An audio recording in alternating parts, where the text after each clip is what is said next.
Ya. Sí, Sí, creo que eso ujú. ya, perfecto. Ay, muchas gracias más bien por la ayuda de ustedes, en serio, porque para mí esto se demora muchísimo, chicos, muchísimo, muchísimo. Listo, ya, nos vamos a seguir. Como les decía antes, entonces parte de las generalidades del sistema nervioso central es que nos permite ser únicos, irrepetibles. Ay, no quisiera que esto aparezca aquí, eso.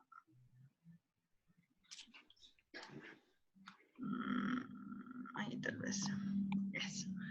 Que nos hace ser únicos e irrepetibles es este aporte constante, continuo de oxígeno al cerebro, que como les decía, para ser un órgano pequeño se lleva buena parte de la vascularidad del sistema nervioso central. La vascularidad es más abundante en la sustancia gris que en la sustancia blanca, ¿sí? Y los flujos menores a 15 mililitros por cada 100 gramos, es decir, menos de la mitad, ya ocasionan un daño cerebral irreversible. Por eso es importante que ustedes recuerden cómo es la vascularidad lo que ya vieron en segundo, que es cardiorrespiratorio e imagen. Y hematología, sí, cardiorrespiratorio y hematología. Entonces ahí deben haber leído algo del corazón y del callado aórtico, ¿no? Para garantizar este flujo constante de sangre, lo que hace el corazón es proporcionar al menos todos los vasos, los troncos supraórticos están destinados a irrigar el cerebro y el miembro superior. Nos vamos a enfocar más en la parte del cerebro en esta clase, ¿sí? Entonces no se olviden que ahí existen 3 vasos que nacen del callado aórtico en el siguiente orden. El primero es el tronco arterial brachiocefálico, también denominado arteria innominada, es el primer vaso que nace del callado aórtico y tiene 2 ramas, la carótida común o primitiva derecha y la arteria subclavia derecha.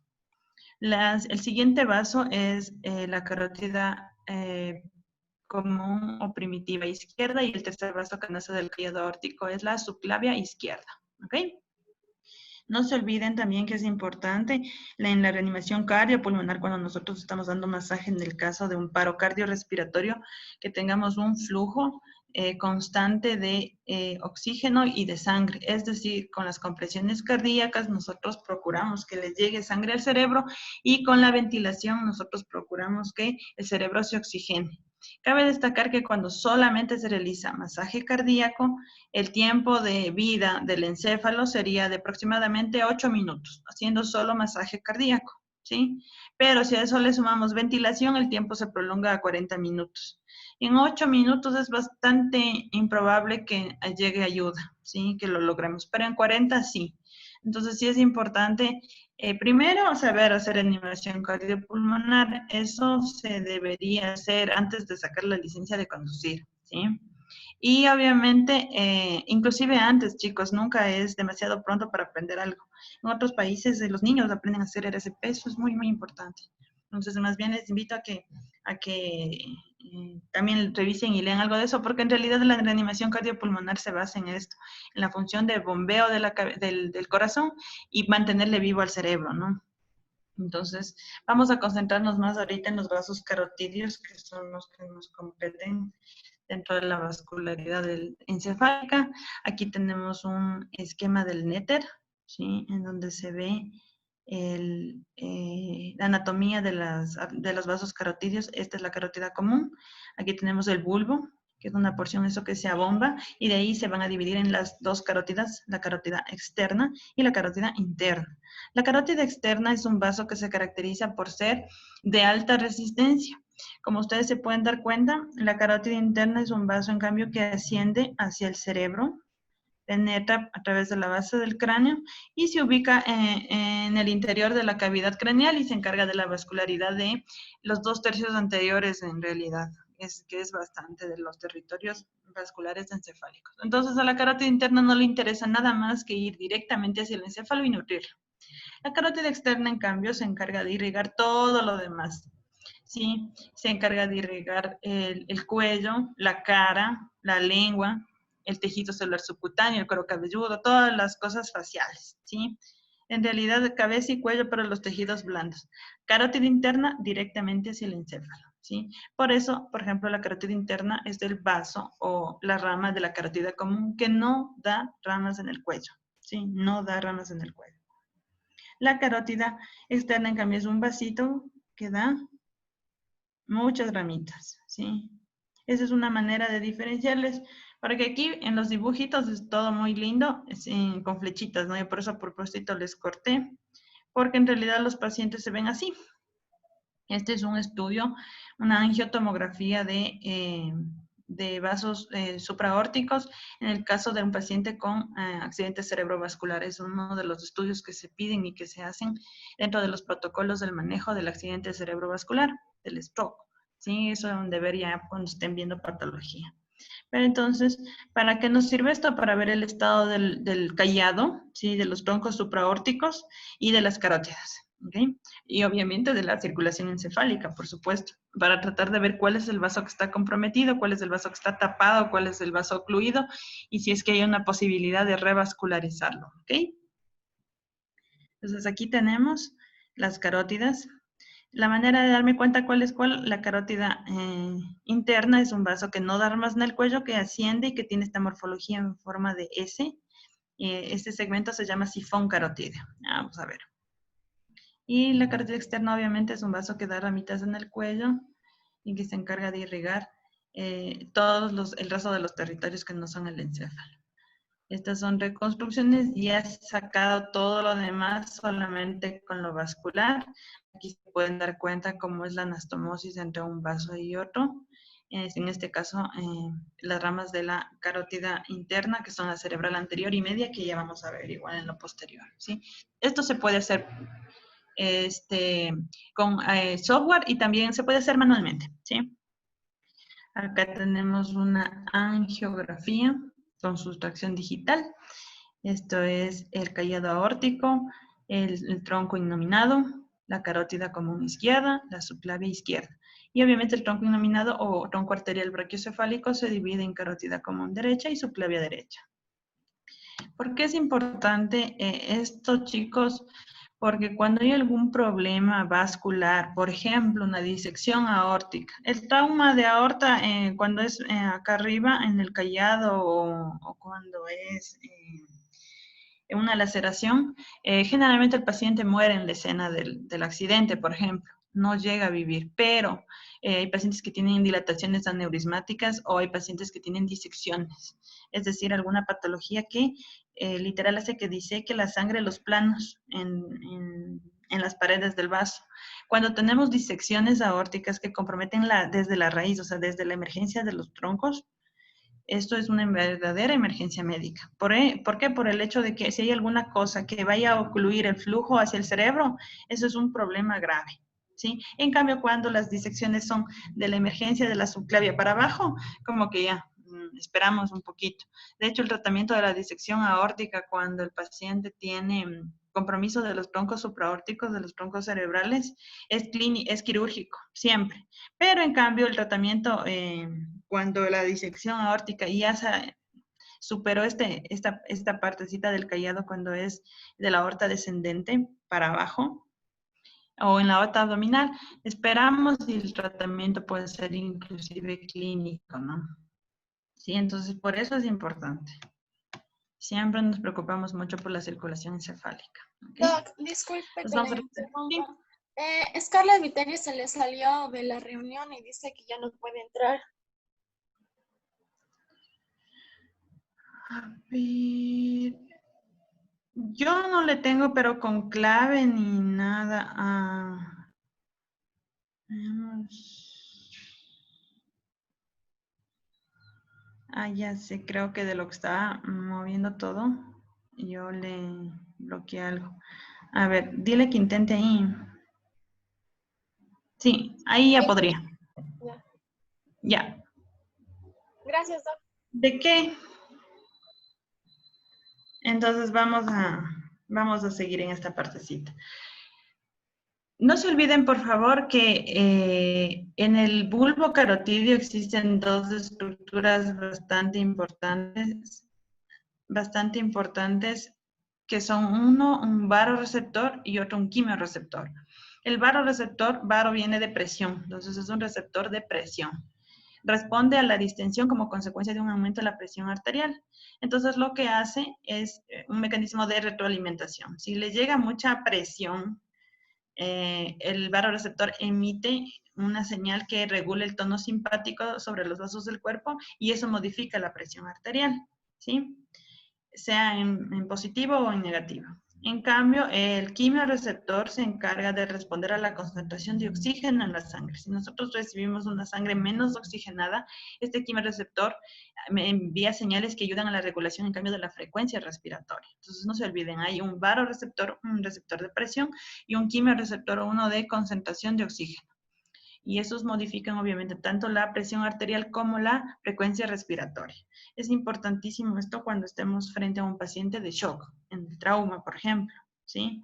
Y obviamente en la presión también, cuando hay crisis hipertensiva, a veces con una medida de salvataje se hace masaje carotídeo, ¿sí? Entonces nosotros a propósito presionamos el vasoreceptor para bajar la presión, ¿ok?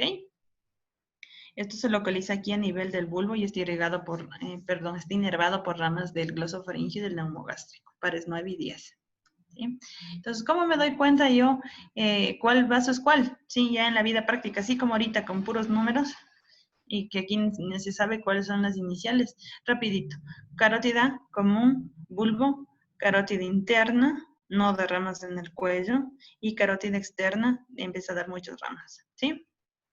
Otra cosa, desde el punto de vista de hacer Doppler, por ejemplo, o de presiones, cuando ustedes alguna vez estén haciendo ecografía, si es que les corresponde, una manera de darte cuenta cuál vaso es cuál, es que, por ejemplo, la carótida interna es un vaso de baja resistencia, ¿sí? Hemodinámicamente, la carótida interna es un vaso que no maneja presiones muy altas porque, no maneja, perdón, resistencias muy altas porque es el cerebro siempre está dispuesto y está ávido siempre de sangre y de oxígeno, ¿sí? Entonces, no le ofrece ninguna resistencia a la carótida para que emita su contenido. En cambio, la carótida externa, como irriga más territorio, como ahí sí hay más músculos, piel, ¿sí? Necesita manejar presiones más altas. Entonces, en el sistema de la carótida externa se maneja presiones más altas y en la carótida interna presiones más bajas, resistencias más bajas. Un vaso característicamente de baja resistencia es la arteria carótida interna y un vaso de alta resistencia es la carótida externa, ¿sí? Eso en sentido general. ¿Ok? Entonces pueden ver algunas de las ramas colaterales de la carótida externa. Miren todo lo que... Obviamente no voy a pedir que se sepan todo esto de memoria, ¿no? Pero miren todo el territorio que irriga, ¿sí? Y las ramas terminales, la temporal superficial y la maxilar interna, que son unas ramas grandotas. De hecho, la temporal superficial hasta se puede palpar, ¿sí? En la 100 es la que te da el pulso temporal. Y miren todo lo que irriga, desde la faringe, la tiroides, pasando por la lengua, la cara, ¿sí? Entonces es un territorio que ofrece más resistencia. Por eso este vaso es de alta resistencia, ¿ok? Y da ramas en el cuello. La carótida interna, en cambio, va directamente hacia donde tiene que ir, hacia el sistema nervioso central, ¿ok? ¿Sí? Esto es angiotomografía, esto es una angiografía con sustracción digital, ¿sí? Es un estudio angiográfico. Aquí igual están las flechitas. Miren lo mismo, ¿no? Un vaso más pequeño que da ramitas en el cuello, carótida externa.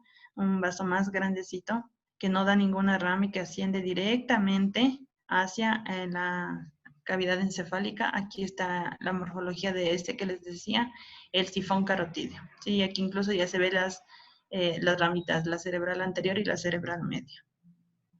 ¿Ok? Esta es una angiotomografía igual de vasos supraórticos. Y recordemos siempre, por favor, que la irrigación del cerebro es doble, que procede de dos orígenes distintos.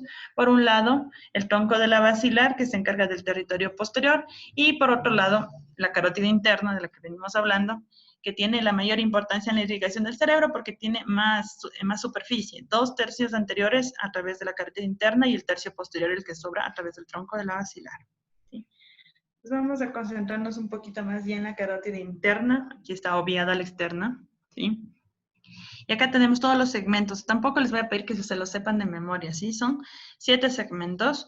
No me interesa que se los sepan de memoria, como les digo. No les voy a preguntar eso en clases, pero en exámenes, perdón. Pero sí puedo decirles si son capaces de identificar. Entonces, por ejemplo, aquí, ¿ok? No se olviden, por favor, este vaso que asciende directamente es el cerebro y que tiene esta morfología de S. Ese es el sifón carotídeo, ¿sí? Esta es la carótida interna. Un vaso que no derramas en el cuello y que sube directamente hacia el encéfalo a través de los agujeros de la base del cráneo, ¿sí? No les voy a preguntar el segmento intradural, el segmento intracavernoso, el segmento petroso, hay algunos, ¿no? El sifón, ¿sí? Todas estas estructuras son importantes, pero no es el momento en que ustedes se sepan segmento por segmento. Luego, cuando se hagan neurólogos, neurocirujanos, cirujanos vasculares, ¿sí? Ellos saben muy bien estos de los segmentos, ¿ok? O cuando se hagan radiólogos intervencionistas, ahí sí tienen que sabérselo súper bien, ¿ok? ¿Cómo me doy cuenta entonces cuál es cuál? No se olviden el sifón carotídeo. Todas las cosas del que utilizamos en arquitectura, ingeniería, en construcción, se inspiran en cosas que están en nuestro cuerpo. No sé si han escuchado los sifones para las construcciones. Alguna vez, yo siempre soy una persona curiosa y cuando no sé algo me gusta preguntar. Y el maestro que venía a hacer trabajos aquí en mi casa, alguna vez me decía, tengo que comprar codos y y en verdad no, el codo tiene forma de codo, la Y, la T. Y me decía, y necesito unos sifones. Entonces alguna vez yo pregunté qué hacía el sifón y él me explicaba que el sifón, que teníamos que colocar en todos los lugares donde había huequitos para llevar agua para la canalización, el agua servida, él me decía que el sifón era una S así literal, tal cual como la están viendo aquí. Y él lo que me decía es que el líquido que se acumula, porque decía como tiene esa forma de ese líquido se queda atrapado ahí y ese es el líquido el que no deja que salgan los malos olores. Entonces me pareció muy lógico, ¿no? Y en el cerebro pasa algo parecido. El sifón carotídeo lo que se encarga es que haya siempre una especie de rebosamiento de sangre a este nivel para que se quede siempre, o lo que siempre debemos tener es un flujo constante de sangre que vaya hacia el encéfalo. ¿Sí? Eso es importantísimo. ¿Okay? Tiempo es cerebro. Eso les va a servir mucho para la clínica cuando estén viendo accidente cerebrovascular. Y por eso es tan importante saber los agujeros de la base del cráneo. No me voy a concentrar mucho en eso, pero miren lo cercano que está el conducto carotídeo y la fosa yugular, ¿sí? Importantísimo cuando tengan trauma de la base del cráneo, siempre pegarle un ojito al conducto carotídeo y al estado de la carótida. Hace pocos días tuvimos en el hospital un paciente que tenía una fractura de la cara, estaba bastante feito, pero había una fractura que atravesaba el peñasco y que comprometía el conducto carotídeo y inclusive el agujero magno. Y claro, después de todo el mundo preocupado por las fracturas faciales, que en realidad eran bastante llamativas, pero no se tomaba en cuenta mucho a esta parte de aquí. Y el paciente, obviamente, después de unos días hospitalizado, empezó a hacer un déficit motor. Y lo que sucedió fue que a consecuencia del trauma, a consecuencia de la fractura de la base del cráneo, el paciente hizo una disección traumática de la carótida. ¿Sí? Entonces, ojo con eso. A veces estamos tan preocupados en verle la cara, en hacer la interconsulta maxilofacial y no vemos esta parte importante, ¿no? Que es en la carótida, ¿ok? Aquí es una reconstrucción tomográfica y estos son todos los algoritmos o los software de los que se puede echar mano para sacar imágenes más bonitas, ¿no? Más representativas. Aquí están algunos de los segmentos de la carótida. Y igual no les voy a pedir que se sepan nada más, ni mucho menos, pero sí la importancia de identificar el vaso. ¿Ok? ¿Sí? Todo lo que irriga la carótida. Y nos vamos a concentrar ya un poquito más en la carótida endocraneal. A medida que ingresa dentro del cráneo, la carótida ya se divide en sus dos ramas más importantes. En la primera rama que nace de la carótida es la cerebral anterior, que esta se dirige hacia la línea media y que sigue la cisura del cuerpo calloso, que ustedes ya saben perfectamente dónde es y cómo se ve. ¿Sí? Y por supuesto, cuando ya está su rama, que en este caso es la cerebral anterior, ¿ok? Ustedes ya deja de llamarse carótida interna y se continúa en sentido lateral como cerebral media. ¿Sí? Entre cerebral anterior y cerebral media, ahí están los 2/3 anteriores del territorio vascular. No se olviden, por favor, cerebral anterior va hacia la línea media, va siempre hacia la cisura interhemisférica. Y la cerebral media, en cambio, se dirige en sentido lateral y se va a irrigar territorios tanto superficiales, o sea, corticales, y territorios profundos. Ya vamos a ver. ¿Sí? Y esto es en una angiotomografía, ¿cómo se ve? Cerebral anterior, cerebral media. ¿Sí? ¿Estamos? Aquí está cómo se bifurca. Esta es la carótida. No se olviden, siempre tiene esa morfología de S. El sifón asciende y se divide. Cerebral media, cerebral anterior. ¿Sí? Siempre hacia la línea media a la cerebral anterior. Cerebral anterior, cerebral media. Cerebral anterior, cerebral media. Basilar. Aquí está un polígono de Willis, aquí está otro polígono de Willis. ¿Sí? Ya, entonces vamos a ver un poquito más de la cerebral anterior. No se olviden, la rama de la carótida interna que sigue el cuerpo calloso. Si ven esta morfología en sagital, ¿sí? El cuerpo calloso estaría aquí debajito, ¿no? Aquí estaría el pico, aquí estaría el rostro, el pico rostro, aquí estaría la rodilla, el cuerpito y el esplenio o rodeta del cuerpo calloso. ¿Sí? Le sigue, ¿no? A la morfología del cuerpo calloso y se sitúa en el fondo de la cisura interhemisférica. ¿Ok? La arteria cerebral anterior, cerebral anterior, se encarga de irrigar algunos territorios importantes, territorios corticales y una parte de los ganglios de la base. ¿Sí? Aquí se ve en sagital, aquí está una angiografía con subtracción digital, esta es la carótida interna, aquí está justo en la división y aquí se ve la cerebral anterior. ¿Ok? Cerebral anterior. Entonces, ¿qué nada más irriga? Tiene ramas corticales y ramas centrales. Las ramas corticales, ¿a dónde van a ir? Obviamente a la superficie de la corteza de la cara medial, o sea, de la cara interna. ¿Sí? Si ustedes le parten por dentro, esto es territorio de la cerebral anterior. ¿Sí? Si se dividen los hemisferios cerebrales, ¿no? ¿Ok? ¿Qué más? Las ramas centrales van a irrigar a la cabeza del núcleo caudado, la rodilla de la cápsula interna y alguna parte de otras estructuras como parte del tálamo y del hipotálamo. ¿Estamos? Esta es la cerebral anterior, ¿sí? El territorio más bien es de la línea media. ¿Estamos?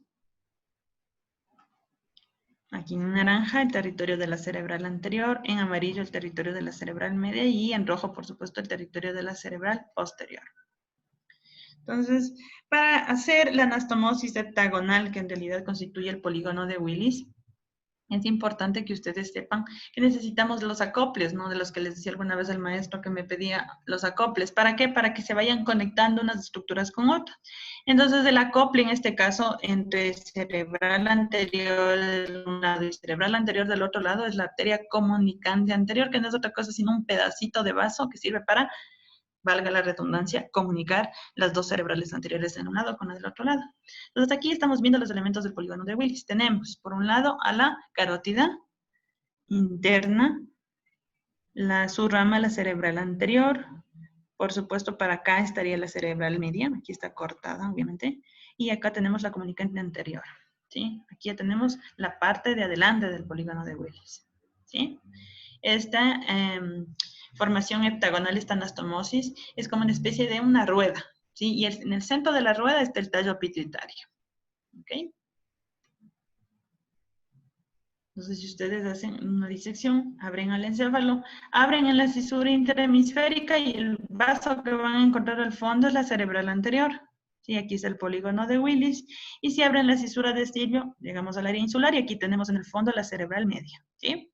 Acá está el polígono de Willis, acá estaría la cerebral anterior, comunicante anterior, cerebral media, y aquí está el tronco de la basilar con sus ramas que son las cerebrales posteriores.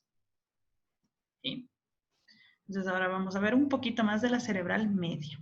¿Sí? La cerebral media es un vaso también que irriga algunos territorios importantísimos, como por ejemplo el área del lenguaje, la corteza motora, los ganglios basales. Por eso mucha clínica del accidente cerebrovascular es que el paciente las áreas elocuentes de las que les hablaba en la primera clase, ¿no?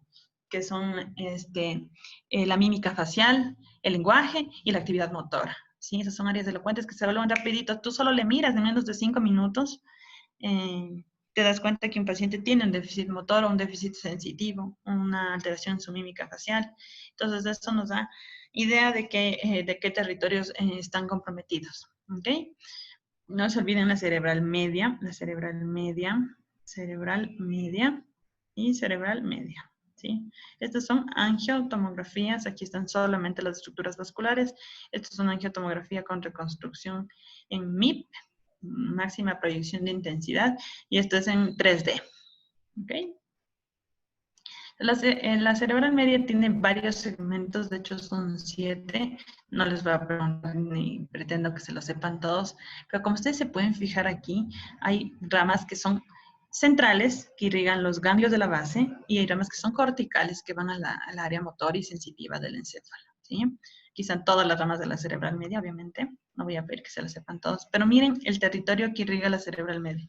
Está el núcleo caudal, excepto la cabeza, que estaba irrigada por la cerebral anterior. El tálamo, excepto el polo posterior, que estaba irrigado por la cerebral anterior. ¿Sí?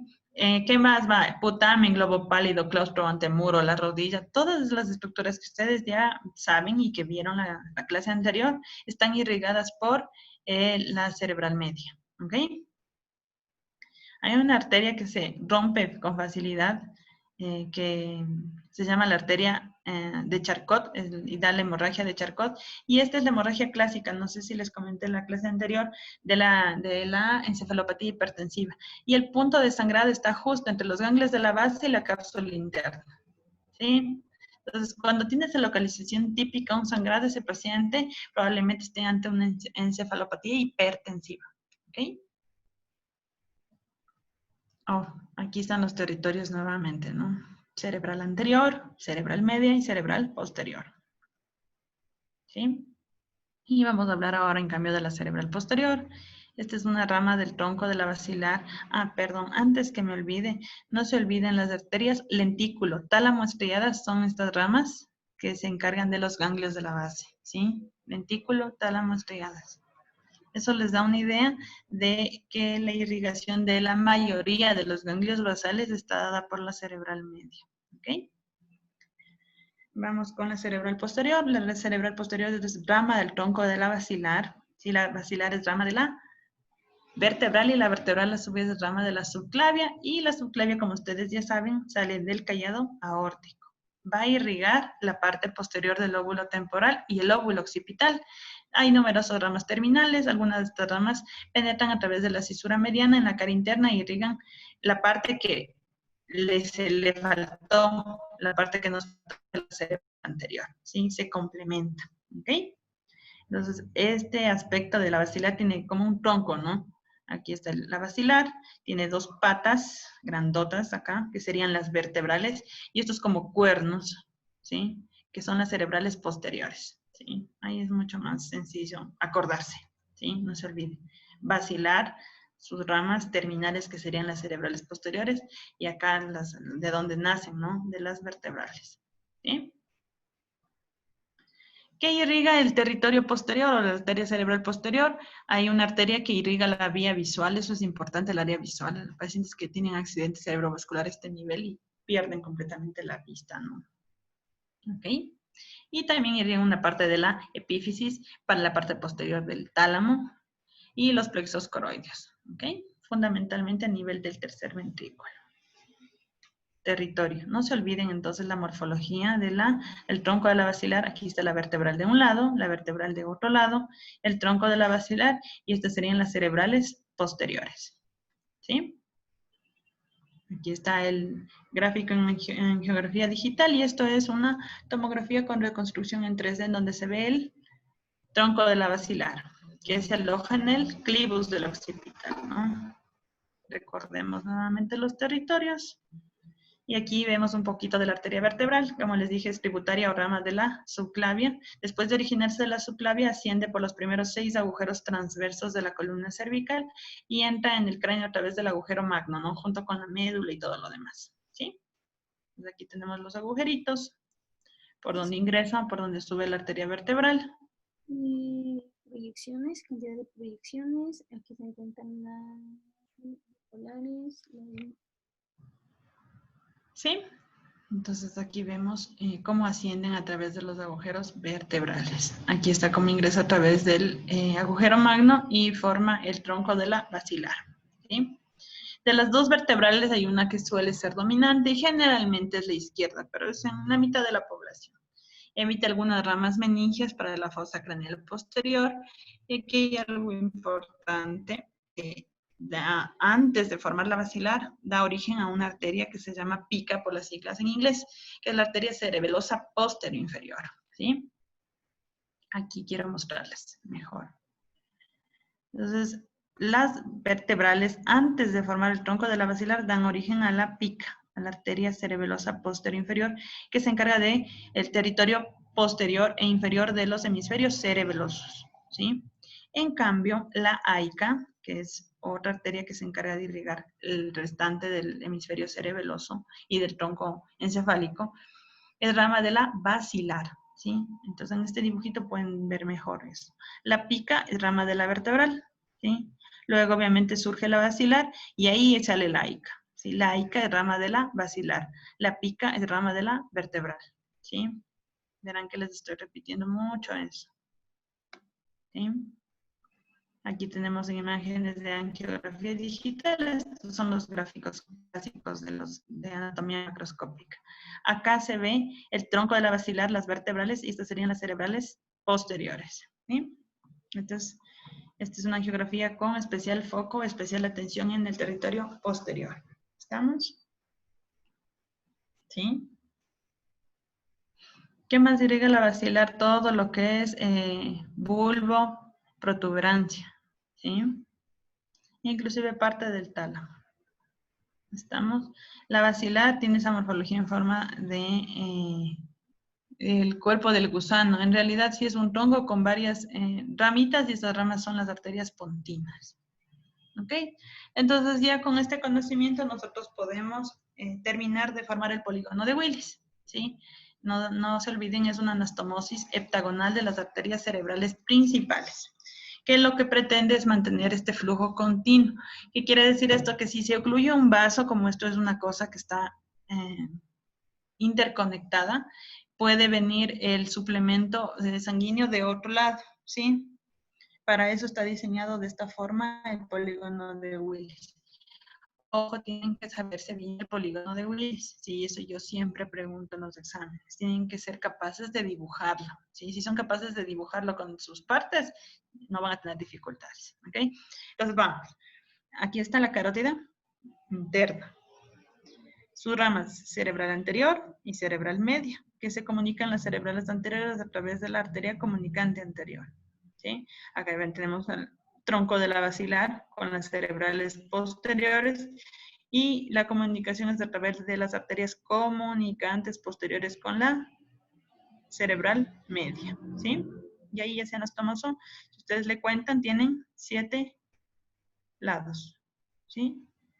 Y el eje de la rueda siempre va a ser el tallo pituitario. Aquí está el quiasma óptico, y aquí está el tallo pituitario. Y aquí está el seno cavernoso, que es una especie de red que está alrededor de la carótida, y por aquí también pasan algunos pares craneales, que bueno, no es el tema que estamos viendo ahora. Pero para que ustedes entiendan, todo esto está en la base del cráneo. ¿Sí? Entonces vamos a repasar los elementos constitutivos del polígono de Willis. Carótida interna, cerebral media, cerebral anterior, comunicantes posteriores, basilar, comunicante anterior. ¿Sí? Aquí está el esquema, igual, lo mismo alrededor del tallo pituitario.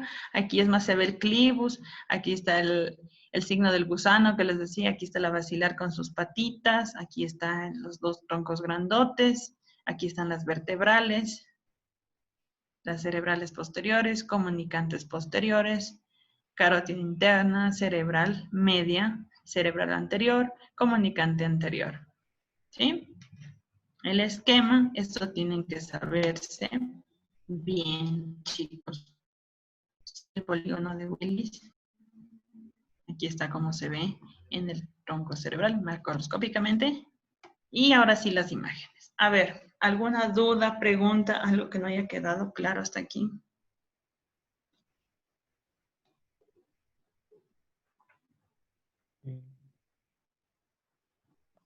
No, Doc.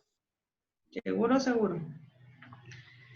Bueno, vamos a seguir entonces. Estos es ejemplos de la vida real. Obviamente aquí están con flechitas para que con fines didácticos.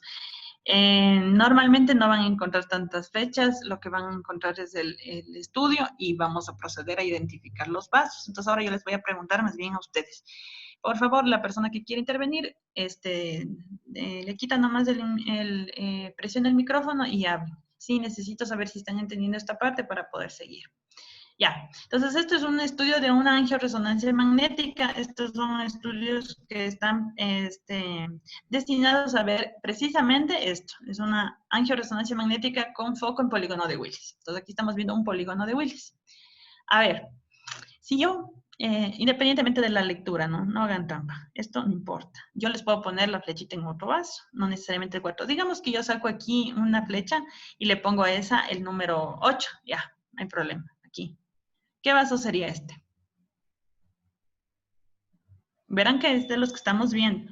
No quiero que me digan ningún vaso raro, extraño, ni mucho menos. Esos son los que ya hemos visto. Si yo pongo una flecha por aquí, ¿qué vaso es este? Le seguimos, ¿no? ¿Qué vaso es este?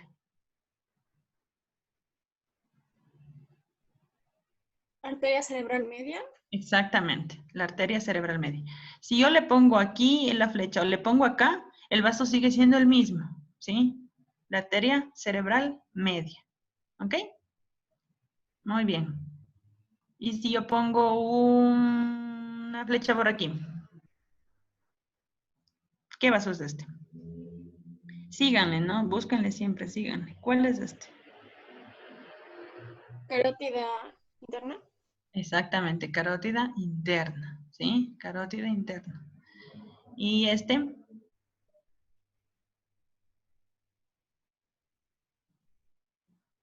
síganle, ¿no?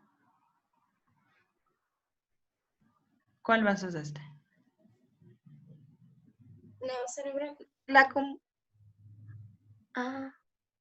Este. Aquí está con dos números, ¿no? 2 y 3 dice aquí. Todo este vaso, chicos, es la cerebral anterior. ¿Sí? La cerebral anterior. Si yo le pongo la flechita aquí o le pongo la flechita acá, sigue siendo cerebral anterior. Si la comunicante anterior estaría por aquí. ¿Sí? Este.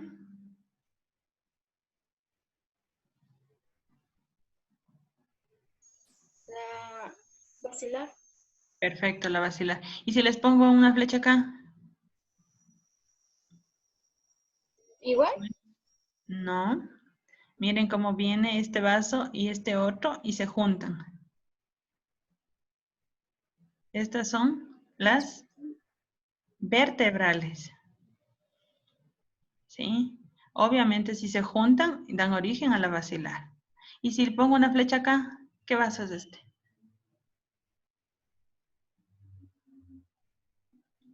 Síganme, ¿no? La basilar, pero ¿Rama de cuál? Posterior. Exacto, cerebral posterior. ¿Sí? La basilar hasta aquí. Se bifurca. Siempre des en cuenta que es el mismo vaso, pero cuando ya se bifurca, toma otro nombre. ¿Ok?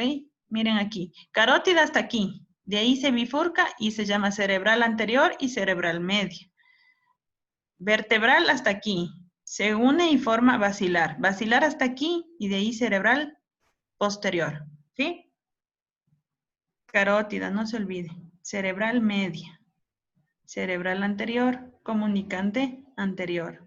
Cerebral media. Carótida. Tronco de la basilar. Vertebral. ¿Sí? ¿Estamos? Aquí se ve mejor lo mismo, ¿no? Cerebral anterior, comunicante anterior, cerebral media. ¿Este sería cuál? La basilar. Perfecto. ¿Y este? La cerebral posterior. Exactamente. ¿Sí? Si pongo acá otra flecha, sigue siendo la cerebral posterior, solo que la del otro lado. ¿Ok? Cerebral posterior derecha, si quieren ser más específicos, cerebral posterior izquierda. Cerebral anterior derecha, cerebral anterior izquierda. Cerebral media derecha, cerebral media izquierda. ¿Ok? Eso me interesa que sepan. ¿Sí? ¿Estamos? A ver, voy a preguntar. Si yo pongo un número 25, que sé yo por aquí me invento, ¿qué vaso es este? Síganme, ¿no? Cerebral media. Exacto, cerebral media, perfecto. Acá, Cerebral anterior. exactamente. Acá,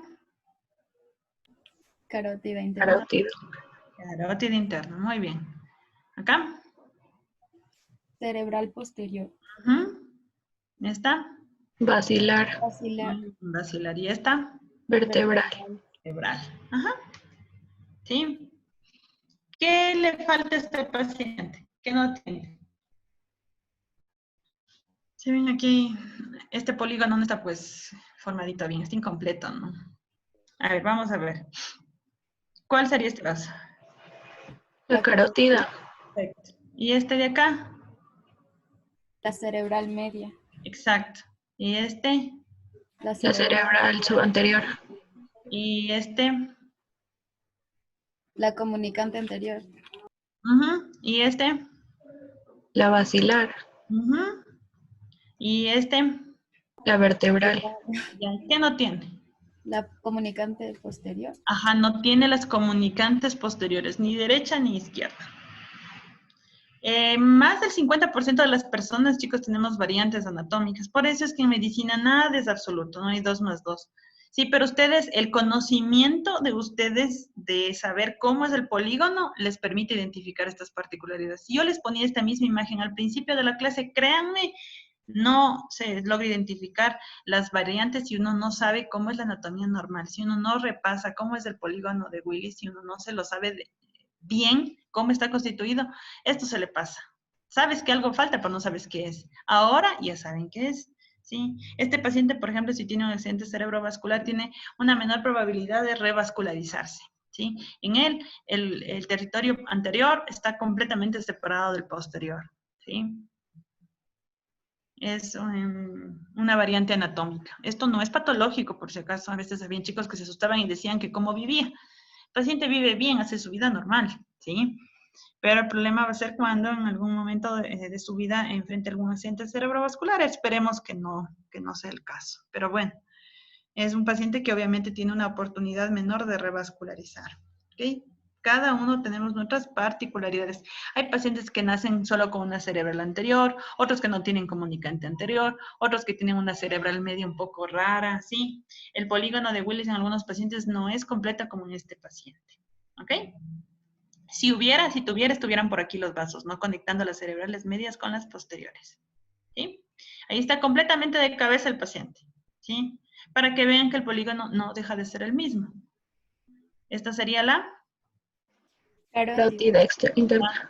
carótida. Esta La cerebral media. Cerebral. cerebral media. Esta Cerebral anterior. anterior. Ajá, este sería el tronco de la Basilar. basilar. Y estas serían Vertebral. posteriores. No, estamos viéndole de cabeza. La vertebral estaría acá abajo. Esta. Las posteriores, arterias. Ajá. Estos cachos de arriba, ¿se acuerdan que el tronco de la basilar tenía esos cuernos de arriba? Ahorita estamos viéndole aquí, estos serían los cuernos. Esta es la parte superior. ¿Sí? ¿Sí? Ahí está, totalmente de cabeza el paciente, chicas. Como que estuviera acostado de cabeza. ¿Sí? ¿Estamos? ¿Se entendió? ¿No se entendió? ¿Qué tengo que saber? ¿Qué tienen que saberse bien el polígono de Willis? Si ustedes son capaces de dibujar el polígono de Willis sin necesidad de que les muestren ninguna imagen, ustedes pueden hacer un esquema del polígono de Willis, pueden identificar el polígono y las variantes en cualquier estudio de imagen, en angiotomografía, en angioresonancia. Es más, si yo les pongo algún dibujo de los anteriores que vimos en algún estudio, por ejemplo aquí, ¿cuál sería? La basilar. Exacto. ¿Y esta? Las arterias posteriores. Cerebrales posteriores. Ajá. Y esta sería la Vertebral. Vertebral. vertebral. ¿Sí? Hay uno que no tenga ni flechas ni nada. Aquí, por ejemplo, miren, esto es en tomografía. ¿Cuál sería este vaso? Basilar. Perfecto. ¿Y este? Carótida. Ujú. ¿Y este? Cerebral. Cerebral anterior. ¿Y este? Cerebral posterior. Media. Media, media. No, Ajá. ¿Y este serían las cerebrales? posteriores. Perfecto. Ya. Pueden en tomo, pueden en angio, pueden en rezo. El método no importa. Lo importante es que ustedes conozcan la anatomía, ¿sí? No importa el método que utilicen, no importa si se lo saben en esquema. Si ustedes saben en esquema, pueden identificar en estudios de imagen. Angioresonancia, angiotomografía, lo que quieran. ¿Ok? Vamos ya terminando con los senos venosos. No se olviden, toda esa sangre que llega tiene que irse por algún lado. Una trombosis, una oclusión de un seno venoso, nunca va a tener la connotación de una oclusión arterial. Obviamente la oclusión arterial es emergente, ¿no? La clínica es rápida y déficit sensitivo, motor, el paciente no habla, se le cae la comisura de la boca, el paciente tiene déficit motor, está afásico, a veces no habla o está disártrico, tiene dificultades para articular la palabra. Pero en cambio la clínica de la trombosis del seno venoso es dolor de cabeza, ¿ok? No es tan llamativo. Sin embargo, no por eso vamos a dejar de tratarlo, ¿no? Entonces, obviamente la vía de la salida de la sangre tiene muchas vías para salir, a diferencia de la circulación, que a pesar del polígono de Willis, mucha de la circulación es terminal. Entonces, generalmente cuando son ramas corticales, esta capacidad de revascularidad se ve bastante limitada. ¿Ok? E incluso el estudio que nosotros pedimos, que es la angiotomografía de vasos supraórticos y de cerebro, es para ver qué territorio está comprometido y para tratar de hacer fibrinolisis, hacer tratamiento clínico o la mayoría de veces tratamiento trombolítico endovascular, ¿sí? Entonces, vamos a revisar los vasitos venosos. Tenemos el seno sagital o el seno longitudinal superior, que está sentado en la hoz del cerebro, ¿sí? Por eso tiene esta morfología. Este es un grande y es superficial. Acá tenemos uno que es más profundo, que es el seno sagital inferior. Acá tenemos el seno recto, la confluencia de los senos, o torculaderófilo, también van a encontrar en algunos libros, prensaderófilo, también llaman algunos libros. Tenemos la vena cerebral magna, que antes se denominaba vena de Galeno, y de este tributaría la vena cerebral interna, que se encarga de recoger todita la sangre de los ganglios basales, ¿sí? Entonces aquí está seno sagital superior, inferior, seno recto, confluencia de los senos, vena cerebral magna. En coronal, seno sagital superior, vena yugular interna, que es la que se lleva todita la sangre, ¿no? De regreso hacia el corazón. Seno sagital superior. Estas son igual secuencias de angioresonancia magnética. Ojo, chicos, no es lo mismo hacer un estudio como este, que es un T1, no se olviden, con contraste, que hacer estos, que son secuencias potenciadas en T2, que obviamente lo que nos interesa es ver los vasos, y por eso está obviado el resto de cosas, ¿no? Está obviado la anatomía macroscópica. Aquí estamos solo concentrados en vasos y aquí se va a ver un poquito mejor. A ver, vamos a hacerle girar, ya. Seno sagital superior, confluencia de los senos, seno transverso, y este seno sigmoideo, ¿sí? Yugular.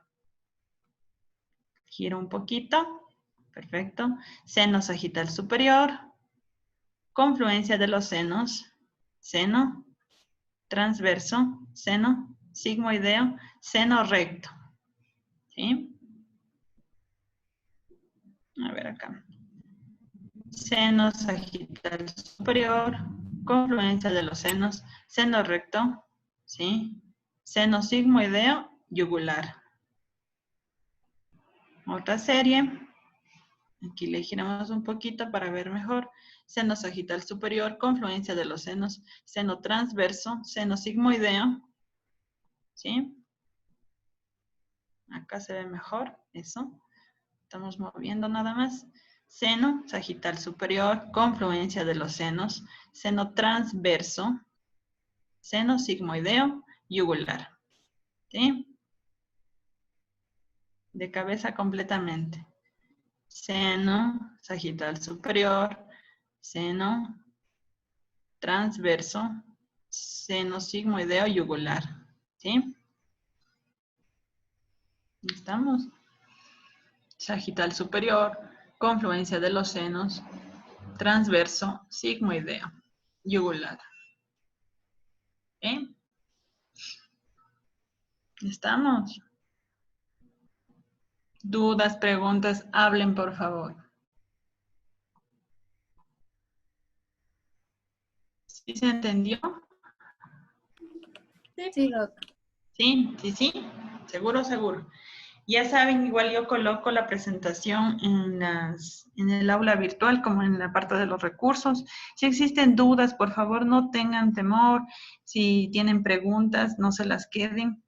Háganlas para no tener dificultades. Es preferible que pregunten ahora antes que tengamos dificultades después a medida que va avanzando el hemiciclo, ¿sí? ¿Estamos? Si no hay preguntas ni dudas, entonces les agradezco la presencia en la charla. Por favor, el pedido de la revisión de las preguntas. Obviamente yo ya sé en la que está la respuesta errónea, ya les ofrezco corregir. Más bien les pediría que si es que hay alguna otra observación, me la hagan llegar a través del representante. Un pequeño listado para yo revisar. Como les digo, las evaluaciones yo voy a exportarlas a un Excel hasta que las autoridades ya nos digan, nos den la indicación de subirlas al banner, ¿ok? Ya. Sí, profe. Gracias, Sí, Doc. Gracias a ustedes, nos vemos, cuídense por favor. Gracias, doctora. Hasta luego.